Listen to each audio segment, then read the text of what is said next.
Bienvenidos a este nuevo repaso de la lección de Escuela Sabática para Adultos, Deuteronomio. Estamos repasando durante este trimestre y queremos hacer un agradecimiento sumamente especial a la Iglesia, a la Universidad, al Departamento de Capellanía de la Universidad también y al Departamento de Multimedia, con los cuales podemos trabajar en conjunto para que este repaso llegue hasta donde estás vos en este momento. Bienvenido nuevamente, estoy con dos amigos y dos invitados que nos gusta formar parte de esta rueda también de repaso de Escuela Sabática. Aquí está el pastor Álvaro Gamarra. ¿Qué tal? Un gusto y contento de poder compartir la mesa con ustedes. Gracias, Álvaro, por compartir con nosotros también. Y Leo Meda.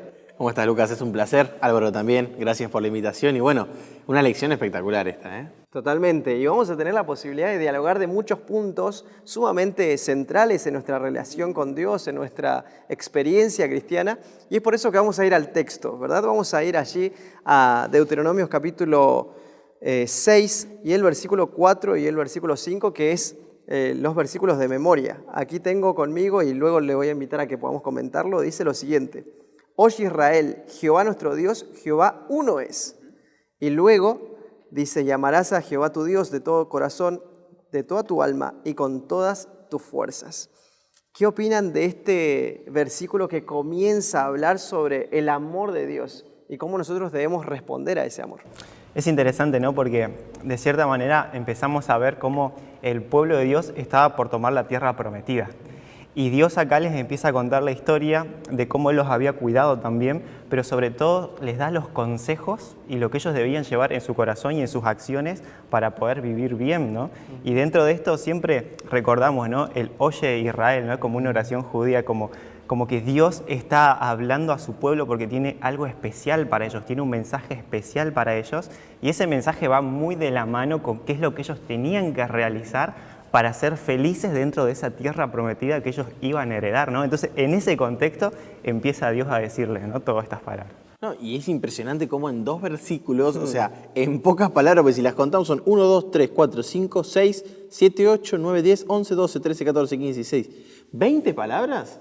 Dios revela un montón de cosas a nosotros. Por ejemplo, la unicidad de Dios, ¿no? Que eso es muy interesante. Totalmente. Que después a lo largo de la Biblia Dios se va revelando como una Trinidad, pero como un Dios triuno, que no vamos a tocar ese tema ahora, pero está ahí presente. El aspecto relacional de Dios con nosotros, es decir, que Dios quiere relacionarse con su pueblo, con sus hijos.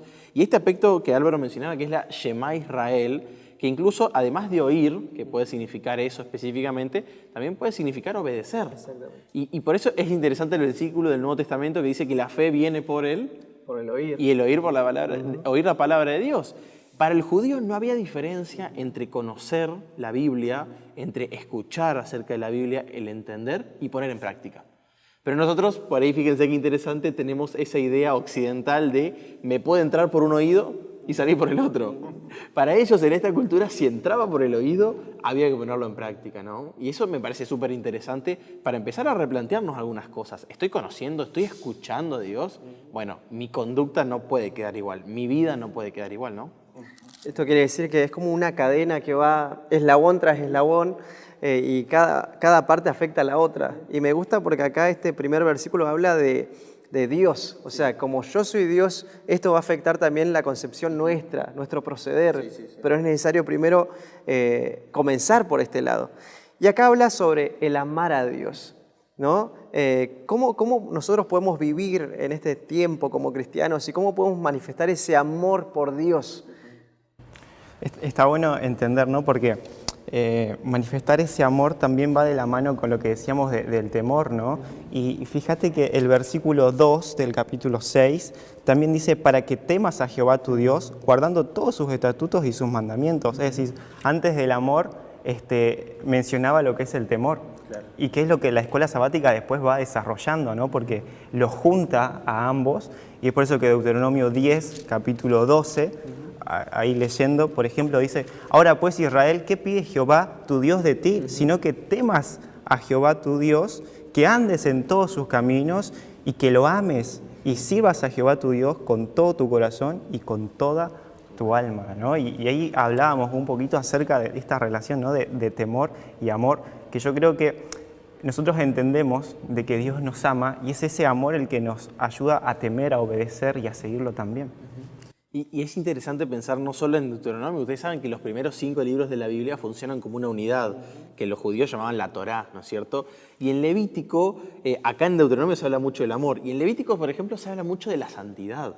O sea, constantemente se habla de esto, y cuando Dios le pide al pueblo que sea santo, dice, porque yo soy santo. O sea, es la justificación que Dios le da cuando te pide algo, porque qué duro es cuando alguien te pide que hagas algo y esa persona no está dispuesto a hacerlo, ¿no? Entonces vos decís, che, no es por ahí, porque si esa persona no se anima a transitar ese camino, ¿por qué me está pidiendo que yo haga ese esfuerzo?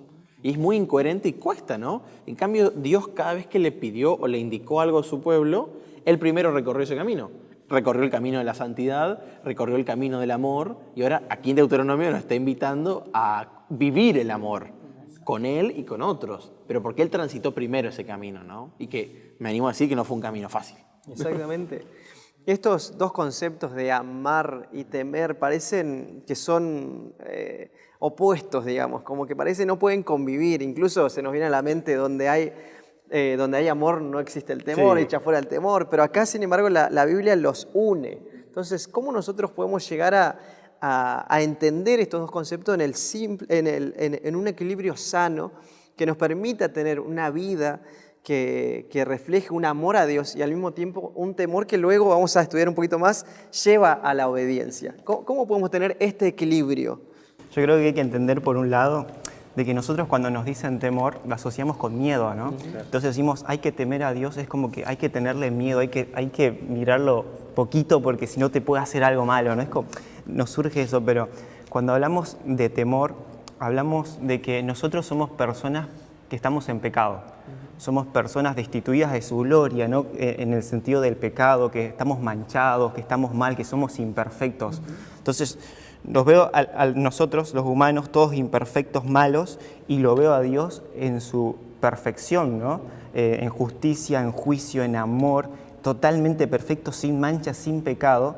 Entonces, ahí, cuando yo veo estas dos relaciones, ¿no? Entre el ser humano así y Dios así, vos entendés que el ser humano tiene que aprender a respetarlo y obedecerlo, porque es sumamente inferior, pero no solamente por eso, sino porque este Dios superior que podría darnos la espalda e irse, eligió amarnos y nos eligió y nos extendió su gracia.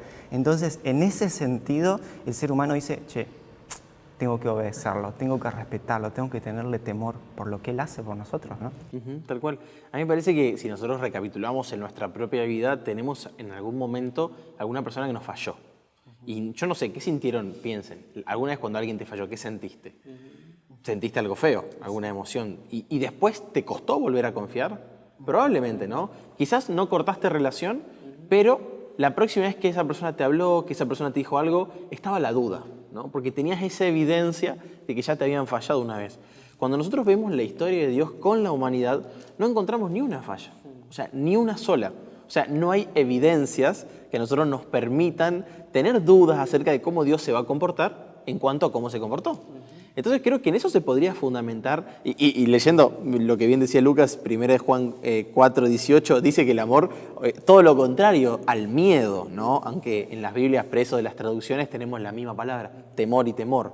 Pero definitivamente nosotros podemos respetar a Dios y relacionarnos con Él porque no tenemos ninguna evidencia de los 6.000 años de existencia de nuestro mundo de que Él nos haya fallado. Y eso me da un marco de mucha confianza. Puede ser que en esta vida que estoy desarrollando con Dios, donde tengo que amarlo, donde tengo que temerlo, tengo que saber reconocerlo. Sí. O sea, por eso tal vez la Shema empieza así, oye Israel, yo soy tu Dios, ¿no? Yo soy uno solo. Entonces, el reconocer a Dios me permite amarlo, porque una de las cosas que vimos en la lección de la escuela sabática es que Él nos amó primero. Claro.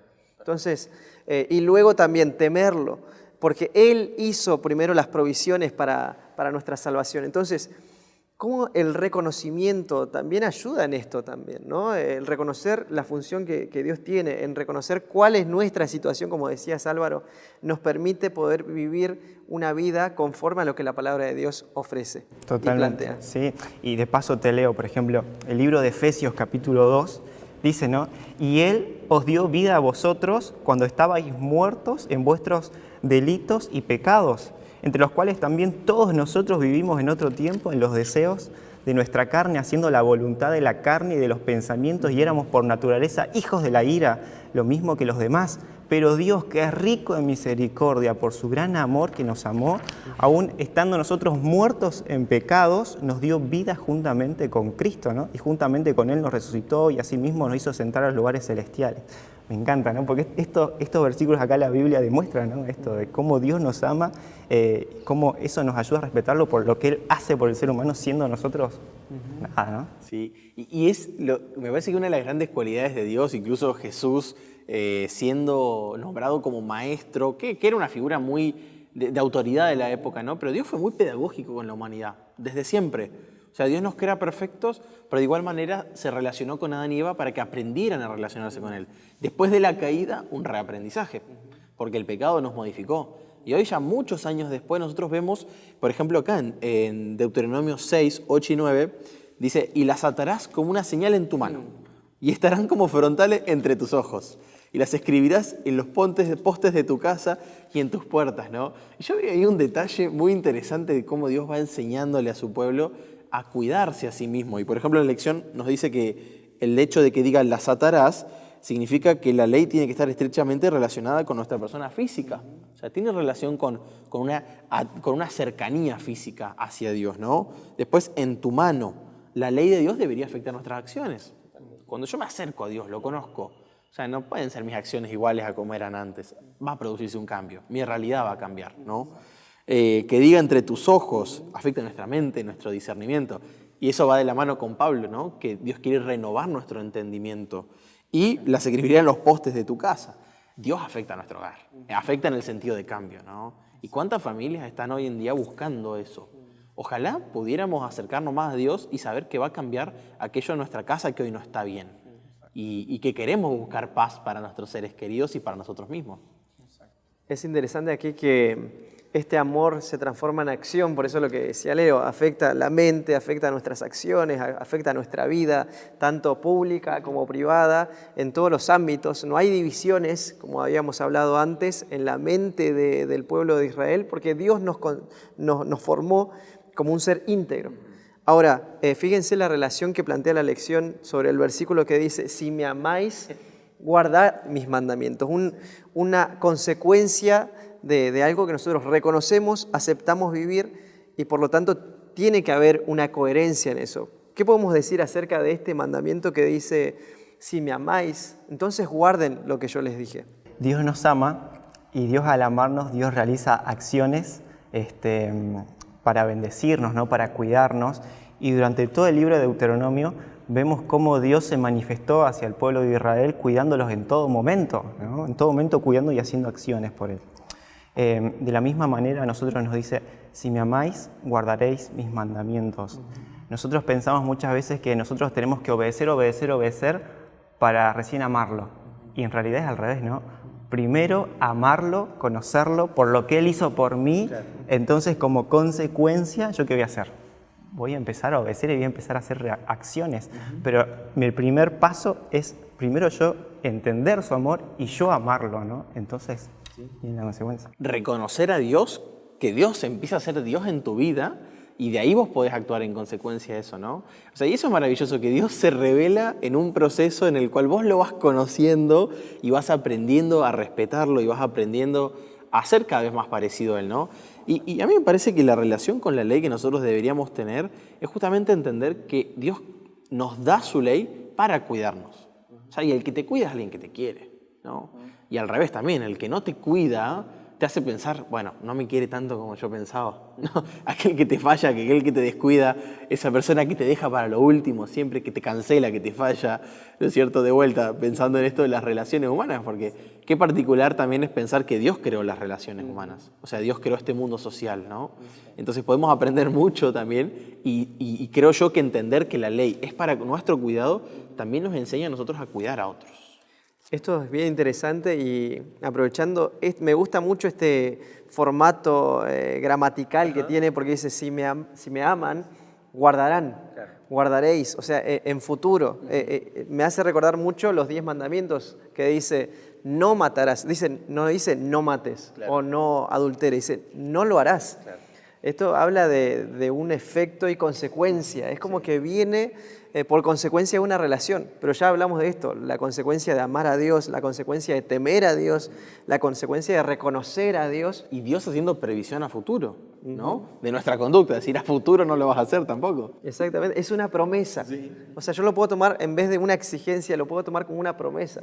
Y pienso cuántas veces nosotros cargamos con el peso de ser perfecto, que tengo que hacer esto, cuando tal vez es cambiar el curso de las cosas, colocar a Dios en primer lugar, amarlo a Él, reconocerlo a Él, temer, y lo otro también viene por consecuencia. ¿Sabes qué? Pienso, y cuando hablamos de esto, pienso acerca de los fariseos. Los fariseos eran personas que querían cumplir la ley todo el tiempo y exigían al resto que cumplan la ley. Ellos querían hacer obras. Entonces ellos tenían mal puesto los órdenes, ¿no? Ellos pensaban que primero tenían que obedecer, entonces después de obedecer recién Dios los iba a aceptar, los iba a amar y ellos iban a aprender a amarlo, ¿no? Y ellos cargaban con un peso terrible. En su espalda cargaba un peso re grande porque todo el tiempo estaban señalando a quien no estaba cumpliendo la ley, y yo creo que ellos mismos se señalaban y decían: yo tengo que cumplir la ley, tengo que cumplir la ley para sentirme aceptado delante de Dios. Pero tenían mal el orden, ¿no? Claro. Primero tenían que, como vos decís, tenían que amar a Dios, cambiar ese orden, aprender a amarlo, aprender a relacionarse, entender lo que Él hizo por ellos, entonces recién iba a venir la obediencia, ¿no? Y fíjate que ese cambio, que puede parecer pequeño de cómo interpretar el rol de la ley en nuestras vidas, terminó desfigurando la imagen que ellos tenían de Dios. O sea, que terminó siendo algo re grave, que es la tarea del enemigo, cambiar los tiempos y la ley, ¿no es cierto? Entonces vos cambiás la forma de acercarte a la ley de Dios, a estos mandamientos, y termina cambiando la imagen que te haces de Él. Y puedes llegar a ser un Dios del cual no sé si tengo ganas de acercarme, que me produce más rechazo porque en mi vida encuentro errores y me cuesta acercarme a un Dios que la ley me va a producir cosas malas, ¿no?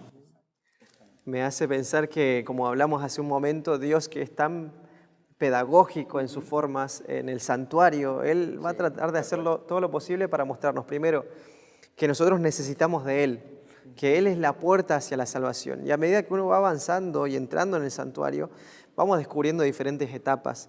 Y la última es la ley. O sea, no es lo primero que aparece. Esto me acuerdo muy bien de un profesor que nos decía, lo primero que aparece es el sacrificio, es el reconocer que somos salvos por gracia, no que nos ganamos el cielo, pero la ley forma parte. Entonces, si la sacáramos de nuestra vida, quedaría incompleto esa relación que Dios quiere tener con nosotros. Y estamos llegando a los minutos finales. Algo más que ustedes quisieran expresar en esto que también hablamos sobre amor, temor, reconocimiento, obediencia, algo más que nosotros podemos compartir para que de esa forma podamos seguir aprendiendo de esto tan lindo que es la relación viva con Dios. Sí, quizás yo pienso, ¿no? Y me pasa en un sentido personal, muchas veces nosotros amamos o seguimos a Dios por lo que Él nos puede llegar a dar o por lo que podemos llegar a evitar, ¿no? Y pienso en esto porque quizás hay personas, o a mí mismo me pasó, de que digo, bueno, voy a seguir a Dios porque yo quiero estar bien en mi vida, voy a seguir a Dios porque quiero estar mejor económicamente, voy a seguir a Dios porque quiero que mi familia esté bien, porque Él quiero que me proteja en todo momento, o voy a seguir a Dios para evitar el infierno, para que el día de mañana no me pase nada malo, ¿no? Es decir, no lo estoy siguiendo por amor, sino que lo estoy siguiendo simplemente por beneficio propio, ¿no? Entonces, reflexionaba en eso. Creo que nosotros en nuestra mente tiene que cambiar eso. Yo no sigo a Dios por lo que Él me va a dar o por lo que Él me va a quitar. Yo lo sigo a Dios por lo que Él ya hizo por mí. Y capaz que yo hoy en día vivo una vida donde las cosas me van mal, pero yo, a pesar de eso, yo entiendo que Él ya murió por mí, ya hizo el sacrificio por mí, ya pensó en mí desde la eternidad. Entonces, eso es lo que me motiva a seguirlo. Más allá de que yo reciba muchas bendiciones o no en la tierra, eso no me interesa, pues yo sé que Él ya hizo el sacrificio por mí. Tal cual. Y para mí cabe destacar esto a forma de cierre, de que la palabra amor en la porción bíblica que está escrita en hebreo, que es el Antiguo Testamento, aparece en dos libros especialmente, en Deuteronomio y en Cantares. ¿Cuál es la temática de Cantares? La familia, la pareja. Y en Deuteronomio, el pacto, o sea, la relación entre Dios y su pueblo. Fíjense el paralelismo, es muy claro lo que Dios quiere que nosotros aprendamos del amor, de la ley, en relación primero con Él, que por eso podemos acercarnos porque nos amó primero, por eso podemos amarlo a Él, por eso podemos temerlo, por eso podemos respetar la ley, y que de vuelta eso se traduzca, ¿no es cierto?, en mejores relaciones con el prójimo. que de esa manera vamos a poder predicar mejor a Dios, si amamos mejor a nuestros prójimos, ¿no? Entonces, me parece que muchas veces hemos discutido si ir más hacia lo doctrinal o más hacia lo relacional en nuestra iglesia, y yo me quedo con esto, creo que lo relacional es doctrinal. Relacionarnos mejor con Dios y mejor con nuestro prójimo es lo que la Biblia quiere para nuestra vida, ¿no? Sin lugar a dudas, al leer estas partes de Deuteronomio y entender que debemos reconocer a Dios como nuestro Dios personal, ahí como decíamos, en tú, no a nivel plural, va a afectar también nuestra relación que tengamos con Él, el amor que tengamos con Él, el temor hacia Él y por consecuencia también la obediencia y los frutos que tendremos por los cuales seremos bendecidos. Realmente nos ha gustado, gracias otra vez Leo, gracias Álvaro por acompañarnos en este repaso y gracias a vos a quien te invitamos que si ha sido de bendición puedas compartirlo, puedas darle me gusta, puedas seguir estudiando la palabra de Dios junto con nosotros. Te mandamos un abrazo grande.